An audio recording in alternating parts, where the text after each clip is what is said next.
Hello, museologists. I'm sorry about having to cancel class earlier this week. I had a very tragic death in the family that concerned a family member that was located overseas, so that created all kinds of complications to work through. So I'm making this webcast to help catch us up and keep us on track with our current schedule. So last time we had talked about mission statements and their importance, and then we started to talk about policies and procedures.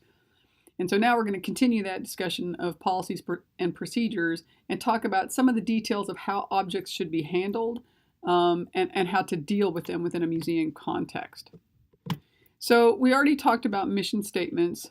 Sorry, I have something stuck on my keyboard here. And I can't get it out. That's classic. In any case, we talked about mission statements and how critically important they are to driving everything that happens in an institution.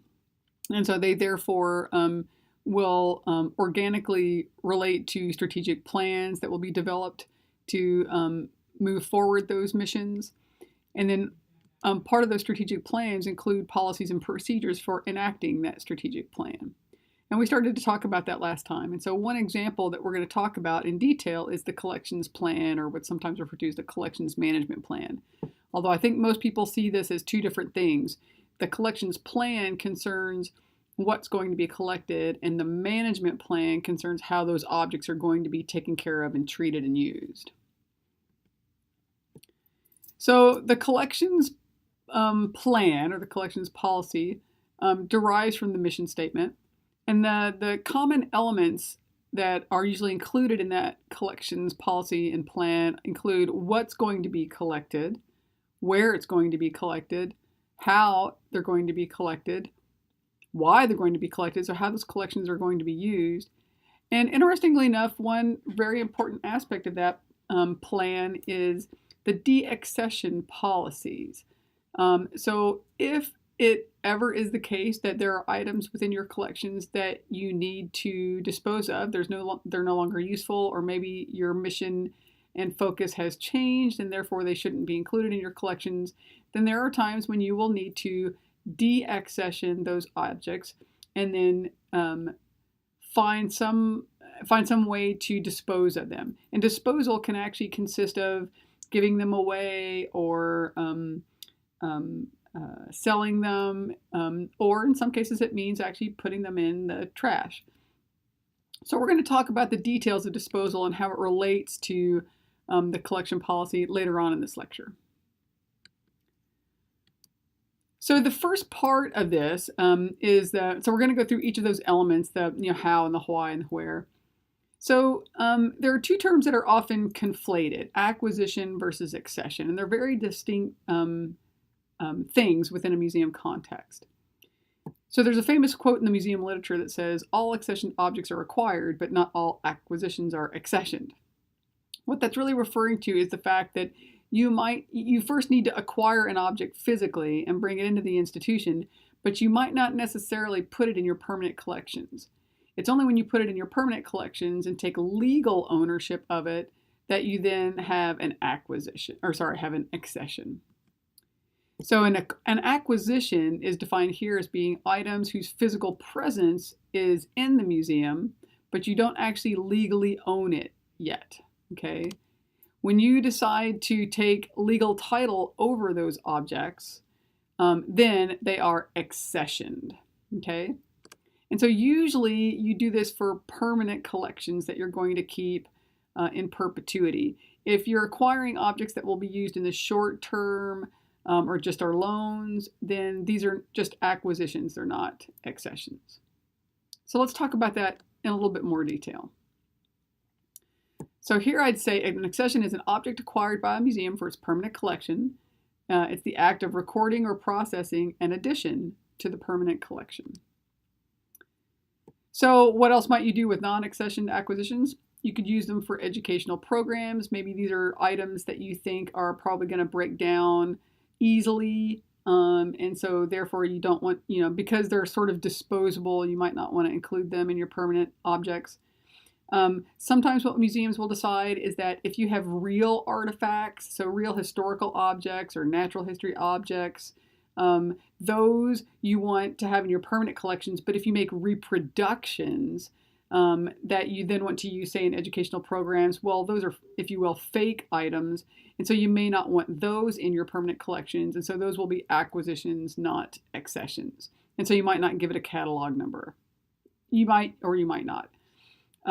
Maybe if you have a loan from another institution that you're using for exhibiting purposes, well, clearly you don't own that. The other institution owns that. And so those would be examples of things that you could acquire for a particular purpose, but they're not actually being accessioned into your collection.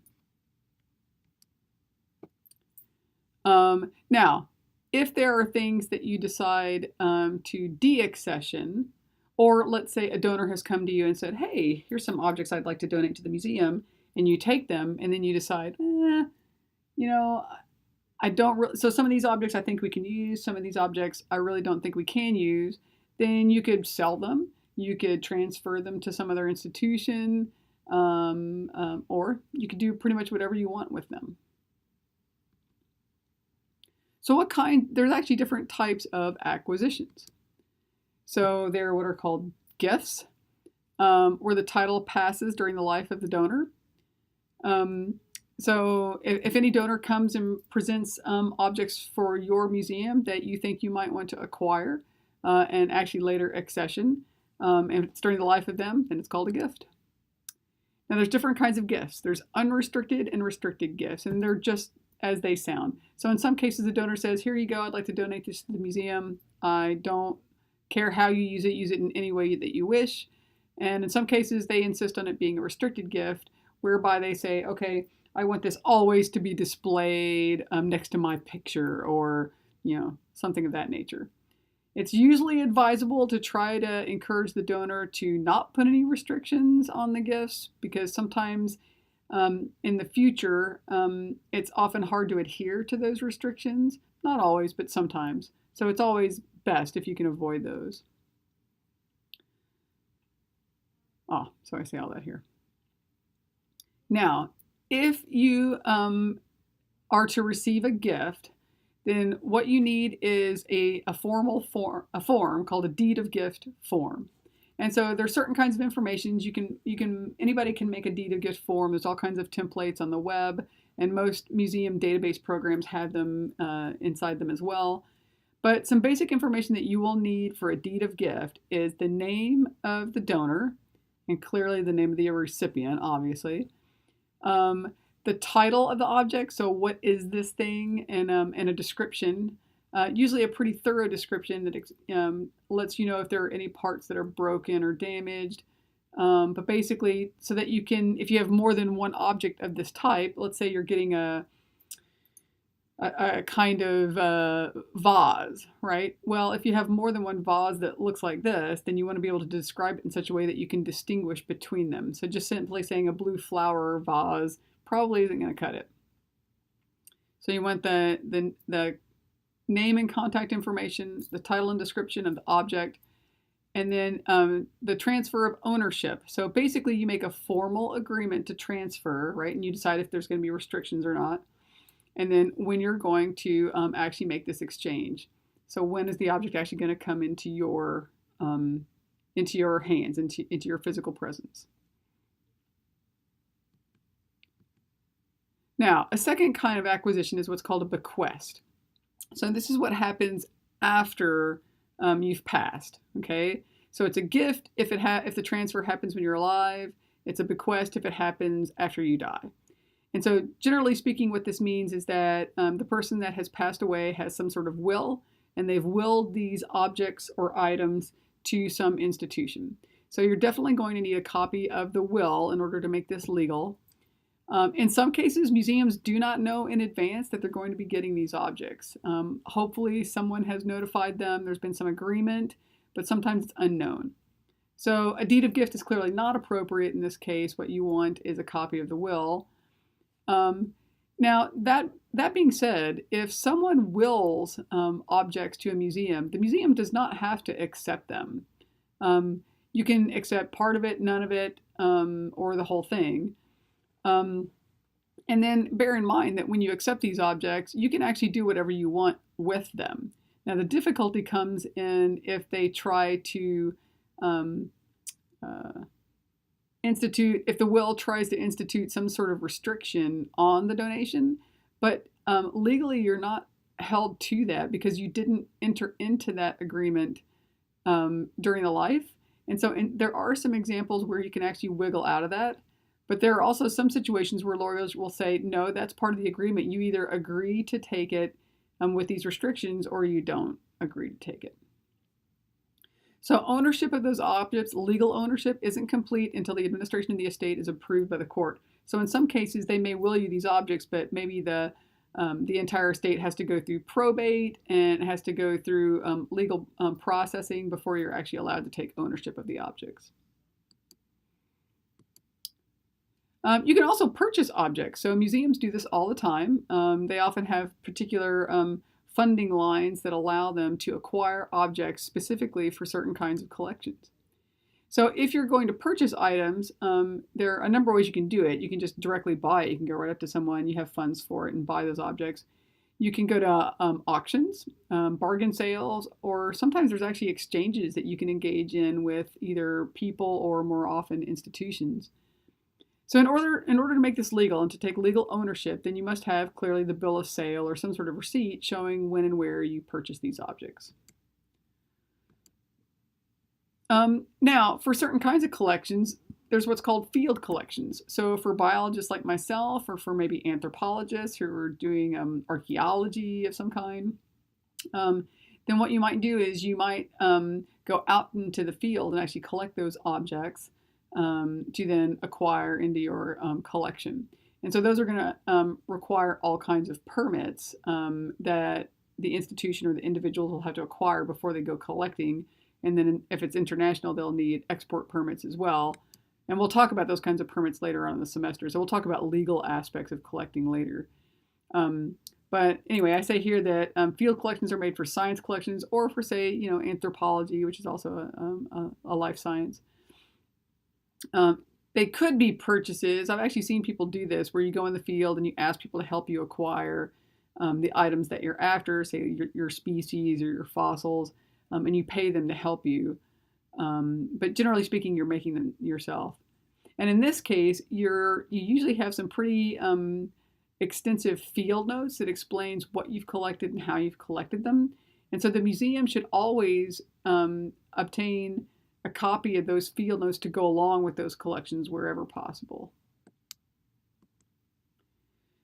Now, it's rare, but sometimes there are things that are called conversions that can be acquisitions to your collection. So what these are old loans that were not reclaimed by owners. So for instance, we had an example of this not so long ago in our museum where decades ago, an exhibit was designed and installed in our museum, and it concerned African American baseball players. And there was a donor in town that had some original objects belonging to an African American baseball player. And so those were displayed in the exhibit gallery. And then years and years went by, and we decided at one point to finally take that exhibit down and to replace it with something else. And when we did, we realized that it had been so long that we no longer had any contact information for that donor. The donor had requested that the items be returned to them if the exhibit should ever be brought down. But it appears that the donor had passed away. And so we attempted to locate next of kin to see if they wanted the objects. And we failed to do that. So after putting out a public notice of, hey, that we have these objects, that we're looking for family members to whom they might belong, failing that, what you can then do after a certain time period, a certain statute of limitations is run out, and you can then actually take ownership of those objects. And so there is a legal process whereby you can file paperwork to say, okay, these objects are now ours. So there's gifts, bequests, you can purchase items, field collections, and conversions. These are the different types of acquisitions that you should be familiar with. So the collections plan should include all of these types of acquisitions if they are things that they want to include in, if these are ways that you want to acquire objects. And then within each of these types of acquisitions, there should be details for how you might acquire these objects, how the paperwork that needs to be included, and then how you'll file that paperwork and who's responsible. So basically make it as detailed as possible so that anyone can follow it. So this is basically the procedure. Here's kind of, in summary, what would happen. So an object of interest may be either transported to the museum or the curator can be notified of that item. Ideally, the curator goes to see the item. It's a little bit dangerous if the donor brings it to the museum before you've approved of the acquisition because they have a tendency to leave it. And then there's a legal issue there where they've left it in your possession, but you may or may not actually want it. And then you have to deal with it. So it's a lot easier if you kind of avoid any messiness and then don't have the donor bring it to you. Instead, you go see it. But it happens all the time. So you become aware of some object. There's a curatorial proposal for acquiring the object that's produced. So we've talked about this already in class. There's a consultation among all the museum officials. Legal issues are reviewed. And then you decide if you want to accept it as a gift or not. And if you do, you draw up a deed of gift. Clearly, if it's something that you're going to purchase, you would then, purchase it, get a warranty of title, so on and so forth. So the intent to donate is written up. The deed of gift is developed.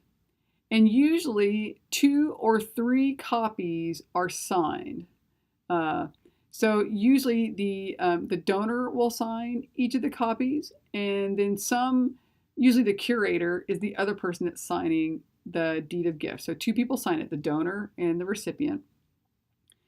And the reason that there are 2 or 3 is because one of those copies should be, and these are all originals, one of those copies should be left with the donor as a receipt that the object has transferred ownership from them to your institution. And then the other copies will go, generally speaking, either to the registrar and then to the archives, or often what happens is if you don't have an archivist, it'll go to the registrar and then the curator will keep a second copy. So generally speaking, there's 3 copies that get made. And then an agenda is developed. And so here I say that above this is the acquisition procedure, and then past this point is the beginning of the accession process. But really, that's not really accurate. Once the deed of gift has been drawn up and once it's signed, at that point, you've made the accession. Like legally, that object is yours. But what I'd like to talk about here is what happens after that deed of gift has changed hands. So there are some really specific procedures that need to be followed through within the museum. So the first is that everything that comes in the museum is going to be assigned an accession number. And a file is going to be opened, literally a physical and an electronic file will be opened for that object. Now, when an accession number is assigned for an object, it usually in every museum has this sort of format. So it's the year plus it's a consecutive number. So within a given year, a number of objects might be acquired by the museum, and those each get a chronological number. So the first object of the year, if it was this year, would be 2017-1, and then the next object, 2017-2, 3, 4, and so on. Okay? And so I've got examples here of, what if these objects were collected in 2006? Well, there's 2006-1, 2, 3. And museums differ on whether it's a dash, or whether it's a dot, or whether it's a semicolon, or a colon, or whatever, right? It's most often a dash. Now, once it's actually been assigned, oh, and by the way, if the donor donates more than one object, generally speaking, the entire suite of objects from that donor is given a single acquisition number. So the donor might be giving you 10 objects, but collectively they're all going to be assigned 2017-50. And then if in your museum, if you want to distinguish with the accession number, if you want to distinguish the separate objects, you could do 2017-50, and then maybe there's 0.1, 0.2, 0.3, 0.4 that gets applied to each of them. But in some cases, what they'll do is they'll simply assign one accession number, and then each of them will get an individual catalog number. And we'll get to catalog numbers in just a minute. So when the object comes in, it gets photographed to document not only exactly what it is, but the state that it's in. All of the information regarding the donor and any provenance on the object and its condition, all of that's going to get entered into a computerized system. And officially, this would sort of complete your accession process.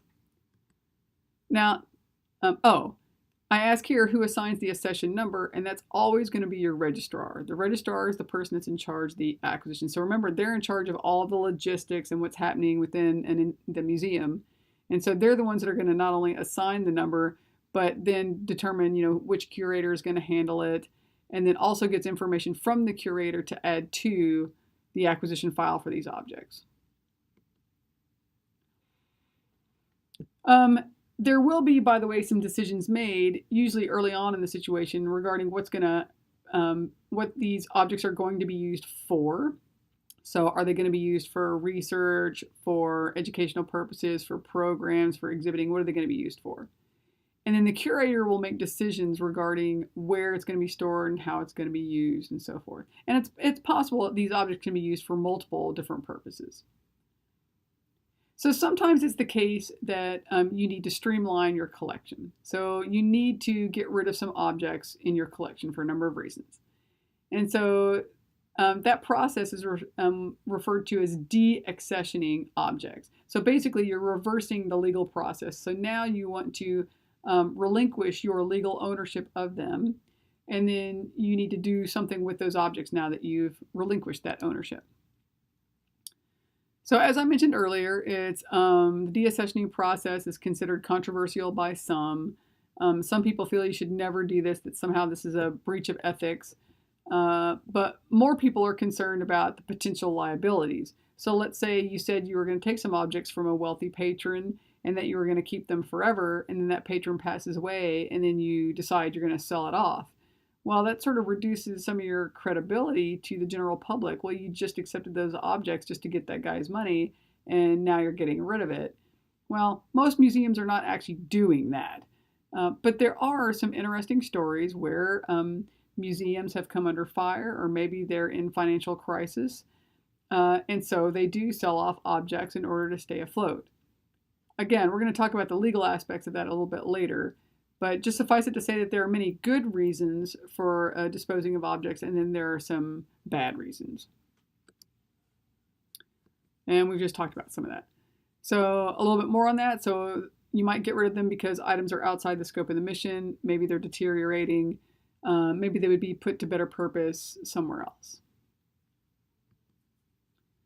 So what is the de-accession process? So it's basically the reverse of what you did to acquire it in the first place. So there's a written curatorial process that's drawn up. A written curatorial justification for why you want to get rid of the object. There's a review of the legal status and restrictions. So are you actually legally allowed to de-accession the object? A conservator or someone is going to evaluate the object to determine its current state. So has it deteriorated? What kind of condition is it in? Usually there's some sort of outside appraisal of value.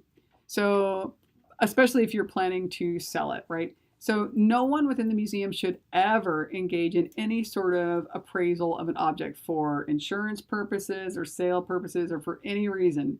So there's a conflict of interest there because, and we'll talk about examples of this,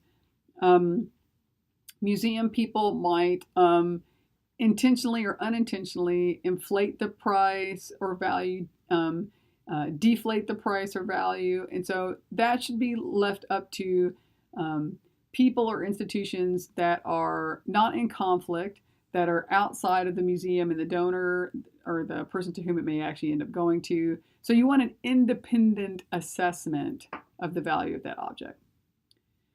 Everyone within the museum ideally is actually reviewing this proposal to get rid of these objects and de-accession them.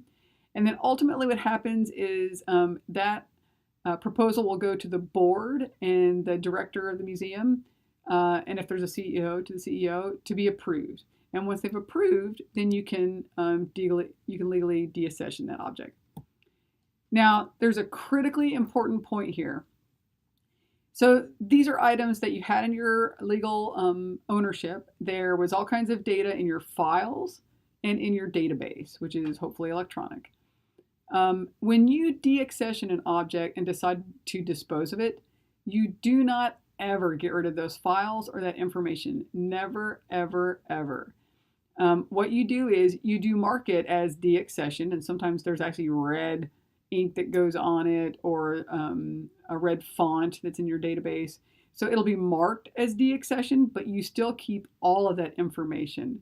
And I will tell you lots of horror stories in class next week about what happens when you destroy the info. Okay, when you decide to deaccession objects, you are not legally required or obligated to notify anybody, but especially the donors. Some museums do elect to do that if the owners or family of the owners or the previous owners are still alive. They may notify them that they're going to do something with them.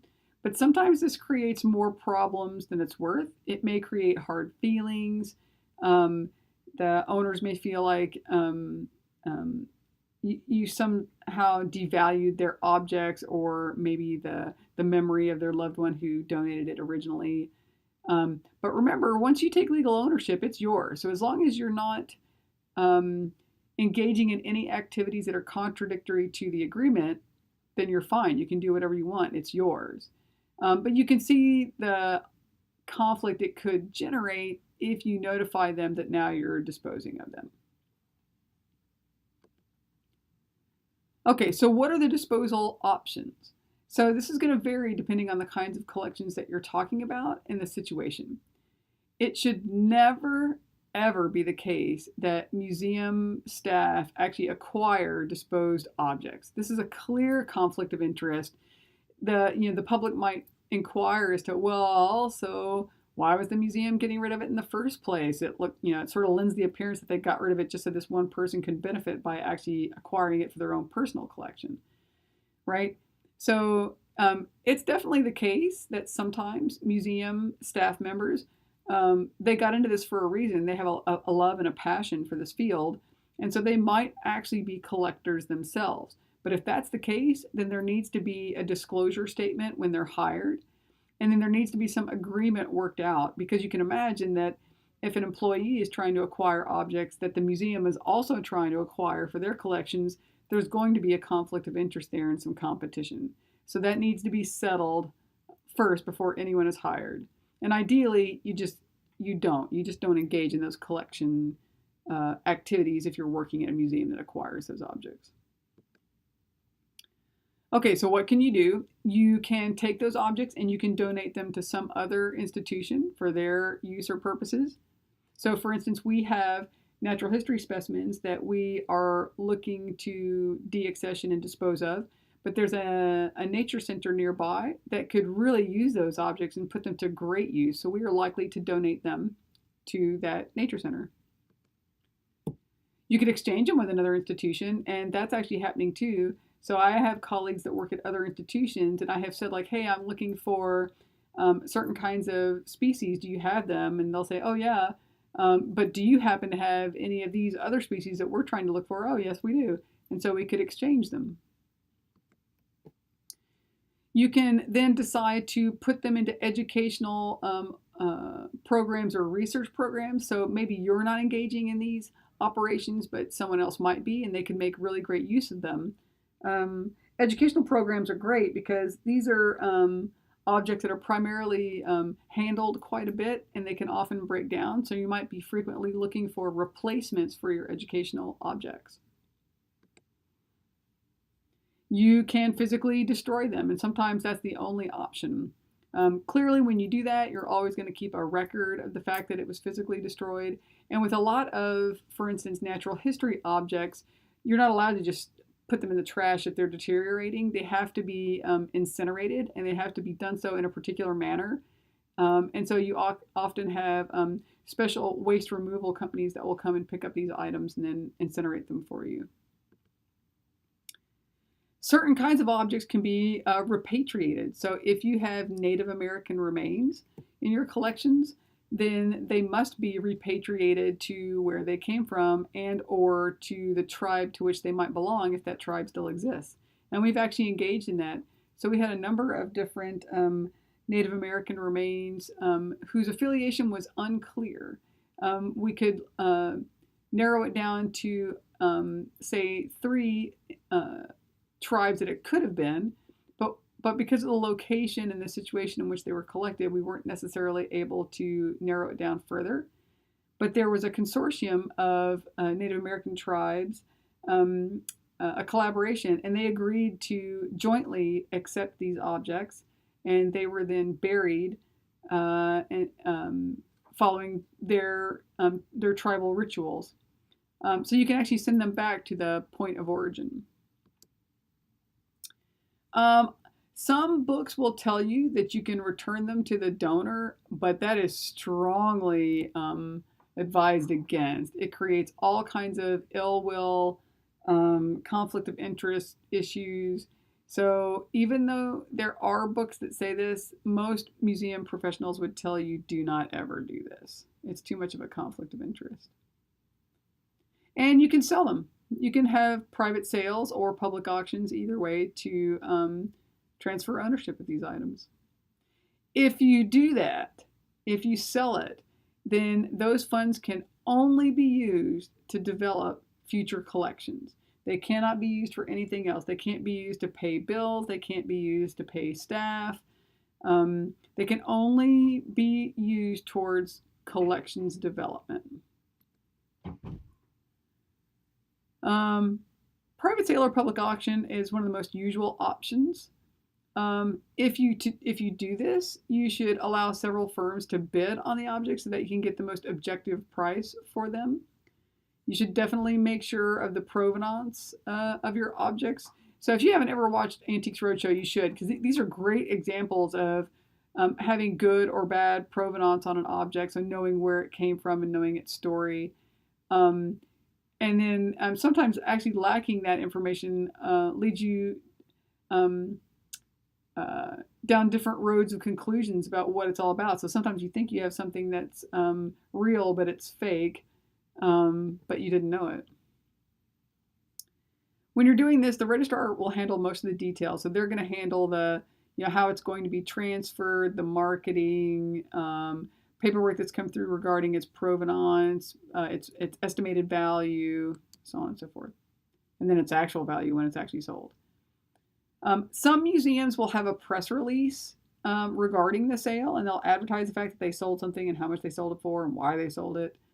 But again, anytime you sell anything for whatever reason, those funds should only be used to develop the collection further and only for the collection.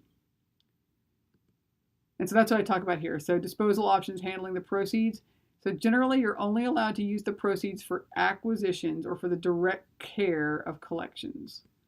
Okay. So what are the alternatives to deaccessioning? There are some other alternatives that we haven't discussed yet. So you can do a long-term loan. You can actually, give it to another institution, let's say. The benefits of this are that it frees up space in your institution. You still own it, so you still have, legal ownership. And it does provide public access, so somebody else is making use of it. But the problem with doing a long-term loan is that you need to monitor it to make sure that it's being well taken care of. Now you don't have access to it or not easy access. And there's the possibility that someone's going to forget about this and it's going to stay at that other institution, and then they're going to do a conversion and acquire it. So there are some pros and cons to long-term loans. I mean, you could share with another museum or collaborate, but you just got to be careful about how that's done. You might wonder what loans are. So what are they and why would you do it? So loans are just what they sound like. They're items that are transferred temporarily to other institutions or individuals. Generally speaking, it goes to an institution. They can be used for exhibition purposes. So maybe you're doing an exhibit on some theme and you've got some artifacts, but you don't have everything you need, but you know about other exhibits at another institution. So you can borrow them for the purposes of your exhibition. A lot of research is done on loaned objects. So I spent my whole career working on specimens that I borrowed from museums or individuals to understand the species that I'm working on. Things that are called promised gifts, which I didn't talk about earlier, are sometimes considered loans until the title is conferred. So a promised gift is when a donor has one or more objects that they say they want to give to the museum, but they're not ready to let go of them yet. So they're saying they're going to gift it to you, and they've maybe even filled out paperwork saying that they're promising it to you, but they haven't done it yet. So sometimes that's considered a loan. And sometimes what they'll do is they will, in fact, give it to you, but they don't go through the transferal of title. So they still own it, but it's physically at your institution. So you can think of that as being a kind of a loan. It's usually not a good idea to do that. The promised gift aspect, that is. The loan is fine. So generally with loans, the protocol and the procedure is pretty straightforward. So an incoming loan is one that's coming to your museum. So the individual at the museum sends a detailed letter describing the purpose, listing their, the items that they are requesting, how long they want it for, what they're going to do with it. The lender notifies the museum of its request. So are they going to, allow you to have it or not? The items are then sent, and usually with copies of paperwork. So they have in there what they said they sent to you, and then there's usually 2 copies. And so you then say, you check to make sure that, yes, everything that you said you sent is here and it's all in good condition. And then you sign that form and you send it back to the original lender to say, like, yep, it all got here just fine, so they know. And then when that museum receives them, often they'll actually give it a loan number. Sometimes they won't, but sometimes they'll actually open a file and here's the loan numbers. The items are used for the stated purpose, and then they're packed up and then returned back to the original museum. And when they do that, they send another copy of that info and say, like, okay, here's all the objects I'm sending back. Here's the condition that they're in. And of course, the original museum will compare the condition that they're in now to the condition that they're in when they sent them to make sure that they're in good shape or not. And then you'll be notified if they're not in good shape. If it's an outgoing loan, so your institution is actually sending something out, then clearly you kind of understood it from the previous slide. So the curator either approves the request for objects or not. Somebody's going to evaluate them for their status before they are sent to the institution requesting them. The registrar checks to see if there's any commitments on them, like did we already promise them for some other purpose. And then in theory, final approval is meant to be done by a board or the director. But I've often seen it be the case that in many museums, the curator is conferred with those responsibilities. So they're allowed to give the final approval on whether a loan is granted or not. And then the items are packed and they're sent to the requesting institution with some kind of due date.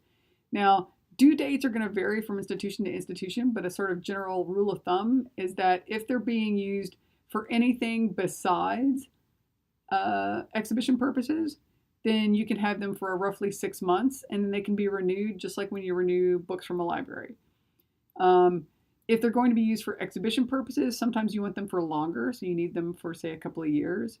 But you can actually enter into that negotiation when you make the request. You can say, we'd like to have these for, 5 years, and then they will either agree or not and send them to you. Okay. Now, that's it for the lecture. We're going to do some activities in class where we'll actually assign accession numbers to objects, and then I'll have you fill out some forms and kind of go through the process of what it would really be like to fill a loan, to acquire an object and to fill a loan. And then we'll continue this discussion on Monday and talk about how you actually handle objects, gloves, and the whole 9 yards. So thanks for listening. Hope this keeps you on track, and I'll see you on Monday.